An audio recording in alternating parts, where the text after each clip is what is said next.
ये जो 9 तरीके मैंने आपसे शेयर किए, अगर आप इन पे अमल पैरा हो तो डेफ़िनेटली आप बहुत ज़्यादा इम्प्रूव करेंगे। और आप ये देखें कि ये जो 9 तरीके हैं, इनमें कहीं भी कहीं मेडिसिन का ज़िक्र नहीं है।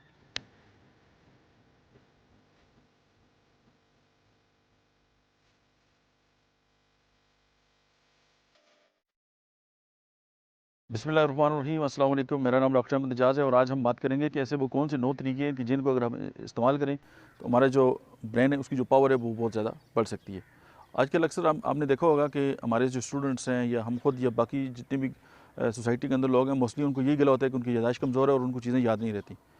और अगर हम आज इसको एक-एक करके हम इसको डिस्कस करेंगे। सबसे पहले मैं आपको टोटल बता देता हूँ, उसके बाद फिर हम उनको डिटेल में उनसे बात करेंगे। सबसे पहले है कि आप जब साँस लेते हैं तो गहरे साँस लें। नंबर 2, मेडिटेशन करें। Number 3, sit up straight. Number 4, good things habit. उसके बाद यूज़ डेड टाइम। उसके बाद नंबर 6 है learn language. Number 7, mindfulness exercises. Number 8, right. Number 9, make a brain power plan. अब सबसे पहले हम बात करते हैं कि ब्रीथ डीपली। अक्सर आपने देखा होगा कि हम जो सांस है ना वो बहुत ही ऑटोनॉमिक नर्वस सिस्टम के साथ लेते हैं और हमारा जो सांस है वो उतना गहराई भी नहीं जाता। जब हम गहरे सांस नहीं लेंगे तो उस वक्त ये होता है कि हमारा जो ब्रेन है उसको जो ऑक्सीजन का जो फ्लो है, जो ब्रेन का ब्लड का जो फ्लो है वो ब्रेन की तरफ नहीं होता। और जब उसका फ्लो ब्रेन की तरफ नहीं होगा तो उससे ये होगा कि ऑक्सीजन ब्रेन को नहीं मिलेगी, तो हमारी जो याददाश्त है वो कमज़ोर होगी और हमारे ब्रेन के अंदर जो माइक्रो सर्कुलेशन है वो कम होगी। लेकिन एक आप हैबिट अगर डेवलप कर लें और आप गहरे गहरे सांस लें तो एक तो ये बात होगी, उससे आपको बहुत ज़्यादा बेनिफिट होगा। सेकंड ये है कि मेडिटेशन करें। अब मेडिटेशन जो है दुनिया का 5000 साल पुराना एक तरीकाकार है। बुद्धिस्ट से ये कॉन्सेप्ट आया है। बुद्ध मत में आपने देखा होगा कि वो जो मॉन्क होते हैं वो मेडिटेशन जो है वो उनकी ज़िंदगी का एक लाजमी जुज़्व है। और आज तो पूरी दुनिया में जो वेस्टर्न यूनियन है, वर्ल्ड है, उसमें तो मेडिटेशन को एक मतलब डेली जो लाइफ है उसका ऐसा जो है वो लोग समझते हैं और वो करते हैं और उसका जब बहुत ज़्यादा बेनिफिट उठाते हैं। उसके अलावा आप सीधे बैठें। अक्सर हमारी आदत होती है कि हम ऐसे झुक के बैठते हैं या हमारा जो एंगल है बैठने का वो ठीक नहीं होता। अब देखिए हमारी जो क्रेनियल नर्व्स हैं वो कहाँ से होकर गुजरती है। अगर हमारी जो रीढ़ की हड्डी है, हमारा जो पोस्चर है वो ख़राब है या हम बैठने में हम स्ट्रेट नहीं है या हम आपने देखा होगा डिप्रेशन वाले लोग कैसे होते हैं, ऐसे झुके हुए होते हैं। और जो खुश लोग कैसे होते हैं, ऐसे होते हैं। अब देखें सिर्फ पोस्चर का ताल्लुक जो है वो भी आपकी माइंड की पावर के साथ है। क्यों? Motion follow motion and emotion follow motion.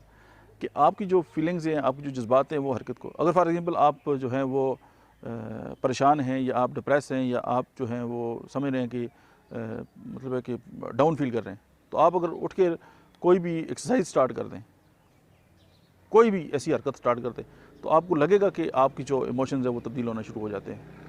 और बैठने का जो है आपकी जो है हैबिट्स है उसके साथ बहुत बड़ा ताल्लुक है और आपका जो माइंड पावर है उसका बैठने के साथ बहुत बड़ा ताल्लुक है। उसी वजह से जब मेडिटेशन करते हैं तो हम लोगों को यही बताते हैं कि आपकी जो रीढ़ की हड्डी है वो स्ट्रेट होनी चाहिए, क्योंकि जब वो स्ट्रेट होगी तो यहाँ से जितनी भी नर्व्स गुजरती हैं वो उनको जो उनके अंदर जो करंट जा रहा होता है वो उसका फ्लो जो है बेहतरीन होगा, तो डेफिनेटली आपकी पूरी बॉडी जो है वो डेवलप करेगी। उसके बाद गुड थिंकिंग हैबिट। जब तक आप हर चीज़ का पॉजिटिव पहलू नहीं देखेंगे और जब आप फोकस पॉजिटिव चीज़ों के अंदर नहीं करेंगे तो आप जो है वो डाउन ही फील करते रहेंगे, क्योंकि जो पॉजिटिविटी है वो भी आपके ब्रेन को कमांड देती है और आपकी बॉडी के अंदर जो हार्मोन्स का जो बैलेंस है वो उससे बेहतर होता है। उसके बाद यूज़ डेड टाइम। कुछ लोग बड़े फ़ारग हैं, जैसे आजकल कोरोना पेंडेमिक है और सुबह से शाम तक समझ नहीं आ रही कि यार करें तो क्या करें, बैठे रहते हैं फालतू, तो ये चीज़ भी आपके ब्रेन को जो है वो डिस्टर्ब करती है। उसके बाद लर्न अ लैंग्वेज। अगर आप ये छठा तरीका है कि अगर आप ये समझते हैं कि आप जो याददाश्त है वो आपकी वीक हो रही है और आप कोई चैलेंज लें अपने आप को, अपने लिए एक चैलेंज का इंतखाब करें और कोई नई लैंग्वेज आप सीखने की कोशिश करें, तो उससे ये होगा कि जो ही आप अपने माइंड को, अपने ब्रेन को इस्तेमाल करेंगे तो उसकी न्यू पाथवे, न्यूरो पाथवेज जो हैं वो डेवलप होंगे और आपकी जो याददाश्त है वो बहुत बेहतर हो जाएगी। उसके बाद माइंडफुल एक्सरसाइजेज हैं। इस पे हम बहुत सारी वीडियोस बना भी चुके हैं, आप उनको भी देख सकते हैं कि मेडिटेशन कैसे की जाती है, माइंडफुलनेस कैसे की जाती है और उसके क्या क्या तरीके हैं। और माइंडफुलनेस का मतलब है कि लम्हे मौजूद में रहें, या हम अपने माजी को कोसते रहते हैं या हम अपने फ्यूचर के बारे में परेशान रहते हैं। लम्हे मौजूद में रहें और आपके पास जो चीज़ें हैं आप उनको एंजॉय करें और आप उनका फोकस रहें, तो डेफिनेटली आपका जो माइंड है वो ग्रो करेगा। अच्छा, नंबर 8, राइट। लैपटॉप के दौर, कंप्यूटर एरा में हम हैं, मोबाइल पे लिखते हैं, सारा कुछ करते हैं, लेकिन जो मज़ा कापी और कलम लेकर लिखने का है, आप ख़ताती शुरू कर दें, आप राइट डाउन करें, आप अपने मसाइल लिखें, उनको फाड़ें, जला दें, आप सिर्फ लिखें। आपके अंदर जो भी है आप उसको एक्सप्रेस करें, आप लिखना शुरू कर दें, तो आप देखेंगे कि आप जो है वो बहुत बेहतर अपने आप को फ़ील करेंगे।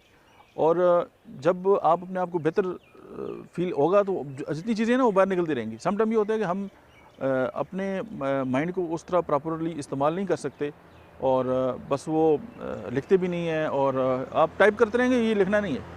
लिखना ये है कि जो आपके अनकॉन्शियस माइंड को पता चले कि आपने अपने हाथ के साथ जो है उसको कुछ तहरीर किया है।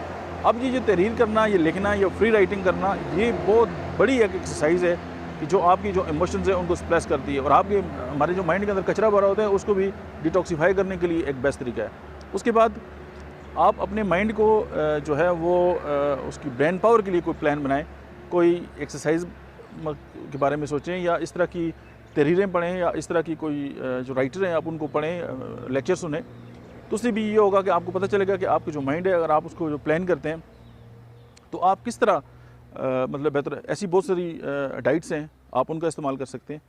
तो ये जो 9 तरीके मैंने आपसे शेयर किए, अगर आप इन पे अमल पैरा हों तो डेफ़िनेटली आप बहुत ज़्यादा इंप्रूव करेंगे। और आप ये देखेंगे कि ये जो 9 तरीके हैं, इनमें कहीं भी कहीं मेडिसिन का ज़िक्र नहीं है। जस्ट आपने इनको फॉलो करना है और अगर आप फॉलो नहीं करेंगे तो इसकी मिसाल ऐसी ही है कि आप किसी होटल पे जाएँ और उनसे मेन्यू तलब करें और मेन्यू को खाना शुरू कर दें। क्या आपकी भूख ख़त्म होगी? नहीं, क्योंकि जो मेन्यू है वो आपका खाना नहीं है। ये जो बातें मैं आपसे कर रहा हूँ, ये आप जस्ट लाइक मेन्यू है, ये आपका एक तरीका है कि ये आप कर सकते हैं। जब तक आप इस पे अमल दरामद नहीं करेंगे, जब तक आप इन एक्सरसाइज को करेंगे नहीं, आप इन हैबिट्स को अडॉप्ट नहीं करेंगे, उस वक्त तक आपको बेनिफिट नहीं होगा। That's it, thank you very much, अस्सलाम वालेकुम।